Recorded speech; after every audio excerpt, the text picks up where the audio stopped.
On the 6th of May 2023, inside Westminster Abbey, a crown was lowered onto the head of a new queen. The cameras lingered on it, as cameras do. 900 years of ceremony, gold and velvet and candlelight, and at the very front of that crown, 3 diamonds burning so brightly the footage could barely hold them. Most of the world assumed those diamonds were crown jewels, ancient, untouchable, kept under guard in the Tower of London. They were not. Until a few months earlier, those 3 stones had been something far more intimate. They had been a brooch that lived most of the time in a drawer. A brooch the late Queen Elizabeth II wore only a handful of times in 70 years and referred to with a small private smile as Granny's chips. When the Queen died in September 2022, she left behind more than 300 pieces of personal jewellery. Around 98 of them were brooches. And then, the drawers closed. No list was published. No announcement was made. The most personal collection of jewels in the world simply went quiet. So people began to whisper the obvious question, where did they all go? Today we're going to answer it. And the answer is stranger and far more moving than they disappeared. Because the Queen's brooches didn't vanish. They were handed on. They were worn again, quietly, by the women who loved her. They were slipped into glass cases in a palace. And one of them, the most valuable brooch on earth, was taken apart so that its diamonds could crown the next queen. Stay with me. This is the story of what really happened to Queen Elizabeth's brooches. Before we open a single drawer, we have to clear up the confusion that trips up almost everyone.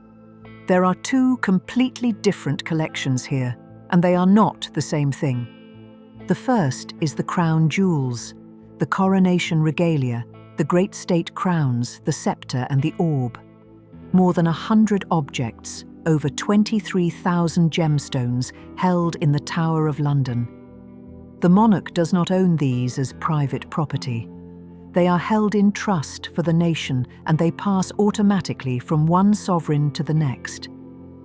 When Elizabeth died, King Charles became their custodian the very same day.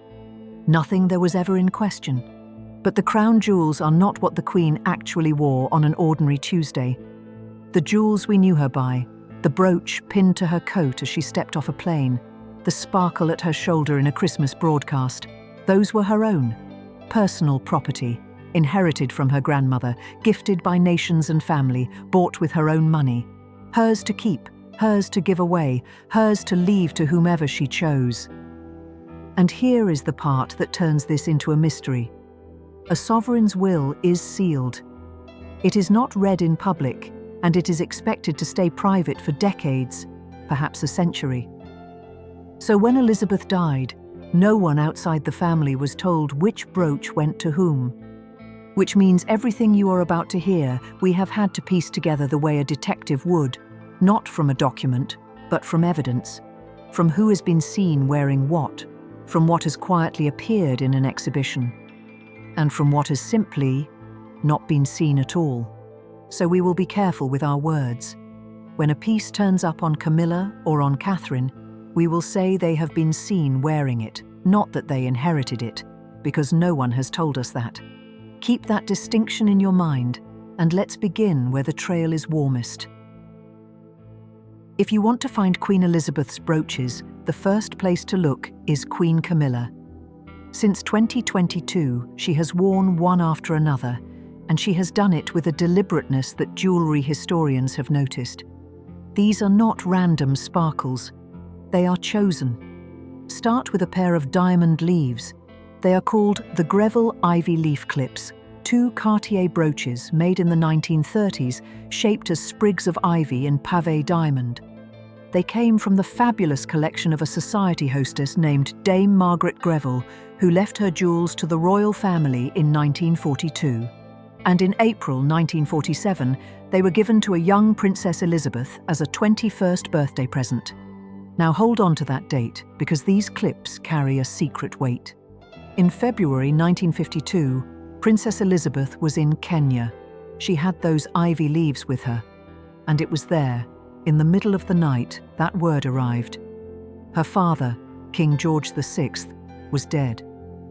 The girl who went to sleep a princess woke a queen. Those little diamond leaves were there for it. They were, in the most literal sense, witnesses to the moment the crown passed to her. Ivy, in the old language of jewels, means fidelity, attachment, the thing that clings and does not let go. So when Camilla now wears those same clips, to a memorial service for the King of Greece, to the Christmas walk at Sandringham, to a state visit, to an audience with the Pope at the Vatican, she is not just wearing diamonds, she is wearing continuity itself, pinned to her coat. And she keeps going. At Royal Ascot, she has worn the Jardine Star brooch, an 8-pointed Victorian diamond star that a Scottish aristocrat, Lady Jardine, left to Elizabeth in 1981, and that became one of the Queen's most familiar daytime pieces. On Camilla, it signals that the quiet, everyday visual language of the monarchy is carrying on unbroken. For Commonwealth Day in 2026, she chose the Cartier Diamond Palm Leaf Brooch, a sweep of 200-odd diamonds first made for the Queen Mother in 1938, using stones she already owned. It has a paisley shape, a nod to the Queen Mother's beloved Scotland. But its most haunting outing came long ago. The Queen Mother wore it to King George VI's funeral in 1952. So when Camilla pinned it on for a Commonwealth service, she was quietly linking 3 reigns and more than one royal farewell in a single jewel. Then there is the one she saves for the most solemn days of all. It is a small heart, made in 1897, often attributed to the House of Fabergé, to mark Queen Victoria's Diamond Jubilee, given to Victoria by her Hesse grandchildren. It spells out the number 60 in diamonds for 60 years on the throne, with cabochon sapphires hanging beneath. Camilla wore it at Queen Elizabeth's funeral in 2022, and she wore it again in 2026 for Holocaust Memorial Day, nothing else competing with it deliberately, so that the eye went straight to the jewel. A brooch built to celebrate a long reign turned into an instrument of remembrance. Experts describe Camilla as acutely aware of context. This is what they mean. And for sheer romance, there is the Williamson Pink. In 1947, a Canadian geologist named John Williamson, who ran a diamond mine in what is now Tanzania, sent the young princess a wedding gift, a rough pink diamond, one of the finest ever found. It was cut down to a little over 23 carats, and in 1952, Cartier set it at the heart of a diamond flower, a jonquil, a daffodil in bloom. It is, quite simply, one of the most beautiful coloured diamonds on the planet. The Queen wore it to summits, to Ascot, to a state visit to France. Since her death, it has led a double life, shown to the public as a star of a major Cartier exhibition, and worn once more in the gardens of Buckingham Palace on Camilla. A geologist's gift to a bride, still blooming 70-odd years on.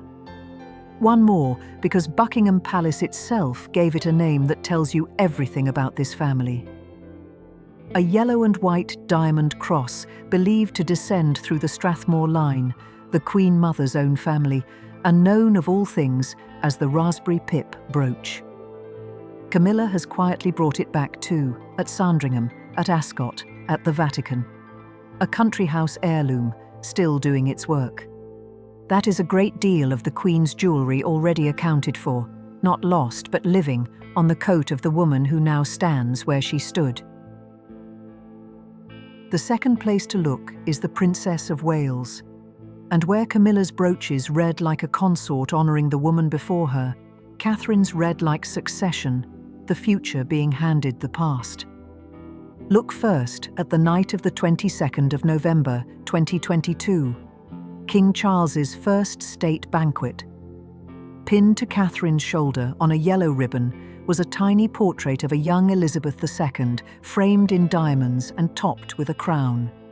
This is the royal family order, not an inherited brooch at all, but an honour. The late Queen created it and gave it at her own discretion to a small circle of royal women. Only a handful hold it. And there was Catherine, carrying Elizabeth's own image into the very first great gala of a new reign. Tribute and continuity in a single pinned jewel. At the same period comes the Cambridge Pearl Pendant Brooch, a 19th century piece of pearl and diamond that travelled down an extraordinary line of women.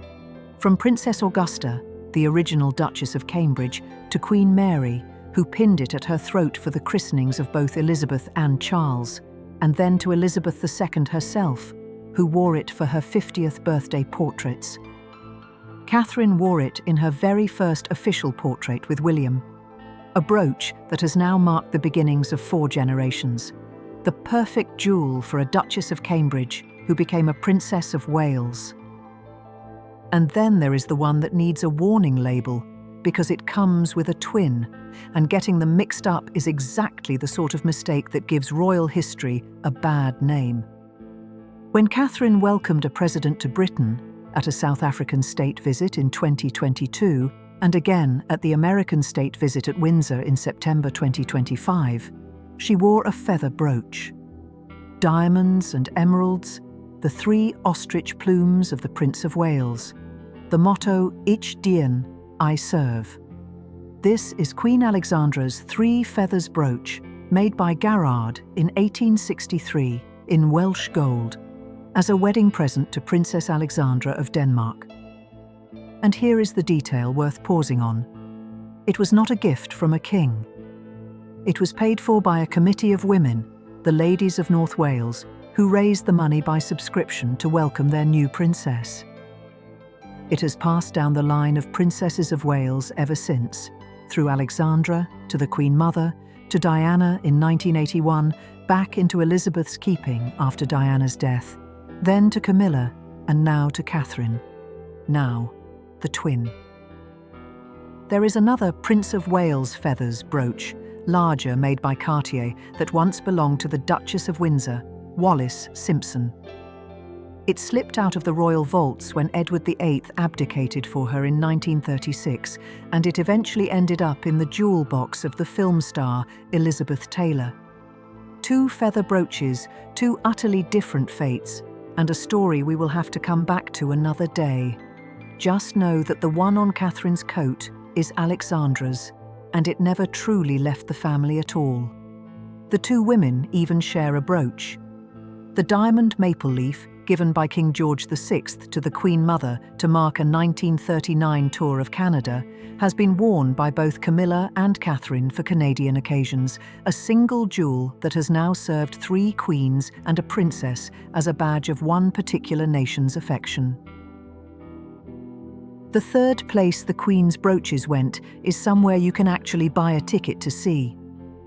In April 2026, the Royal Collection Trust opened an exhibition at the King's Gallery, Buckingham Palace, called Queen Elizabeth II, Her Life in Style, more than 300 items spanning every decade of her life. And in one case, sit a row of brooches that answer part of our question outright. They didn't go to a person. They went back into the collection and out onto a wall. There is the flower basket brooch, a little basket spilling coloured gemstone flowers. For years, the story went that Elizabeth received it after the birth of Prince Charles in 1948. The exhibition quietly corrects the record. It was a Christmas gift from her parents in 1944 when she was a teenager. A small myth, gently retired by the people who actually hold the jewel. Beside it, the great Commonwealth gifts. The Australian wattle brooch, a spray of the national flower in yellow diamonds given for her coronation in 1954. The yellow stones, visitors say, positively glow under the gallery lights. The New Zealand silver fern, presented in Auckland on Christmas Day, 1953. The maple leaf again, standing in that case as the emblem of Canada.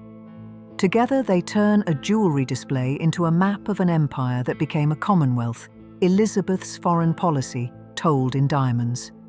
There is even a soldier's badge among them, a Grenadier Guards brooch, marking a coronelcy she held from 1942, from the years when she was a young princess in uniform. So that is 3 destinations settled: Camilla, Catherine, and a glass case in a palace. Which leaves the drawer we opened at the very beginning, and the single most astonishing thing that happened to any of these jewels. Let's go back to Granny's chips. The name is a joke, and a very royal one. In 1905, in South Africa, miners unearthed the largest gem diamond ever found, the Cullinan, over 3,000 carats of rough stone. It was cut into 9 major diamonds. The 2 biggest, the Great Star and the Second Star of Africa, went into the crown jewels, into the scepter and the imperial state crown. Those you cannot touch. But the next 2 stones, the Cullinan the third, a pair of 94 carats, and the Cullinan the fourth, a cushion of 63, were something else entirely. They were personal. They belonged to Queen Mary, and then, from 1953, to her granddaughter Elizabeth, who hooked them together and wore them now and then as a brooch. Because they were the lesser stars, mere chips next to the giants in the tower. And because they came from her grandmother, she called them, affectionately, Granny's chips. Together, they are worth, by expert estimate, more than £50 million. It is, very likely, the most valuable brooch in the world, and it is one of the pieces people pointed to when they said the Queen's jewels had disappeared. She wore it rarely. Her last real outing in it was a Dutch state banquet in 2018. After she died, it was nowhere. Not on Camilla, not on Catherine, not even in that grand centenary exhibition where you might most expect it. Gone. Except it wasn't gone. It had been transformed. In February 2023, Buckingham Palace made a quiet announcement. For Queen Camilla's coronation, rather than commissioning a brand new crown, she would reuse an existing one, Queen Mary's crown, in the interests of all wonderfully modern words, sustainability. And that old crown would be reset with 3 particular diamonds, the Cullinan the third, the fourth and the fifth, taken from the late Queen's personal collection as a tribute to her. Read that again. To honour Elizabeth, they took Granny's chips, her grandmother's chips, the brooch from the drawer, and they set those diamonds into the crown that would crown the next queen. And so we arrive back where we began. The 6th of May, 2023. The crown descending. The 3 stones burning at its front.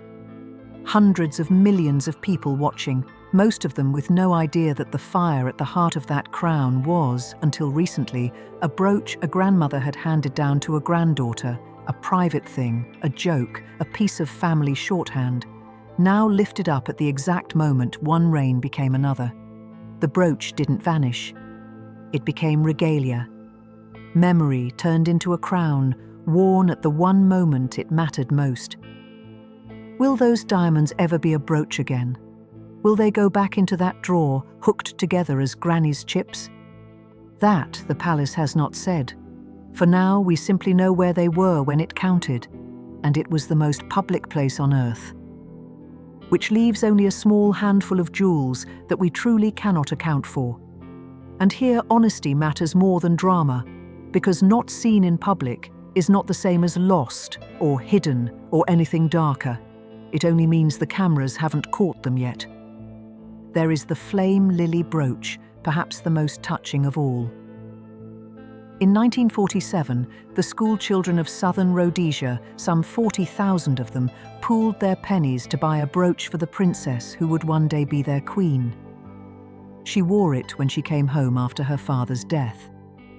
Since 2019, it has not appeared on anyone, nor in the exhibition.